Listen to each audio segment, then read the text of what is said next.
गर्मी का मौसम था, तेज धूप थी। एक आदमी चलते चलते एक पीपल के दरख्त के नीचे बैठ गया और सोचने लगा, कुछ देर आराम कर लूं, पसीना सुखा लूं, फिर घर जाऊंगा। दरख्त के बिल्कुल सामने एक घर था। उसकी पहली मंजिल पे एक खिड़की खुली। एक आदमी बाहर झांका। उसने पूछा कि पानी पियोगे? इस राहगीर ने भी गर्दन हिला दी कि हाँ, पीऊंगा। ये राहगीर सोचने लगा कि कितना अच्छा आदमी है, कितना नेक आदमी है, ये मेरे बारे में कितना सोच रहा है और इसको अंदाज़ा भी हो गया है कि मुझे प्यास लगी है। ये सोचते सोचते 5, 7, 10 मिनट गुजर गए, लेकिन वो आदमी नहीं आया। इस राहगीर की सोच बदल गई कि कितना घटिया इंसान है, कितना बेवकूफ़ शख्स है, मुझे उम्मीद दिलाकर, लारा लगाकर अभी तक नहीं आया, इतने में मैंने घर पहुंच जाना था।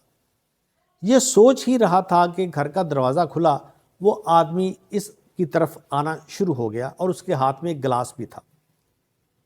वो पास आया, उसने कहा कि गर्मी बहुत ज़्यादा है, धूप बहुत ज़्यादा है, सोचा पानी से प्यास क्या बुझेगी, मैं तुम्हारे लिए शिकंजी बना दूँ, बस इसीलिए लेट हो गई। उस राहगीर की फिर सोच बदल गई कि ये कितना अच्छा इंसान है, कितना नेक इंसान है, ये मुझे जानता तक नहीं और मेरे लिए शिकंजी बनाना शुरू कर दी इसने। उसने वो गिलास पकड़ा और शिकंजी पीनी शुरू कर दी। शिकंजी पीते ही उसे ये एहसास हुआ कि इसके अंदर मीठा नहीं है और ये इसको सोच आई, ये कितना गलत इंसान है, कितना पागल है कि शिकंजी भी बनाई है और उसमें मीठा नहीं डाला। अभी ये सोच ही रहा था तो उस आदमी ने कहा कि मैं माजरत चाहता हूँ, मैंने इसमें चीनी नहीं डाली, मीठा नहीं डाला, ये सोच के कि आपको कहीं शुगर ना हो। इस राहगीर की फिर सोच बदल गई कि कितना अच्छा इंसान है, कितना नेक इंसान है, मेरे लिए कितना सोच रहा है।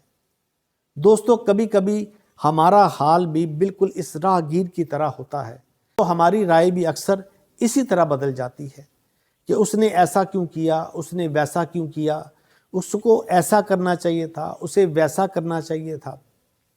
हम खुद ही सवाल करते हैं और खुद ही उसका जवाब ढूंढते हैं। मेरे दोस्तों, कभी कभी इंसान जो देखता है, जो सुनता है, वो पूरा सच नहीं होता।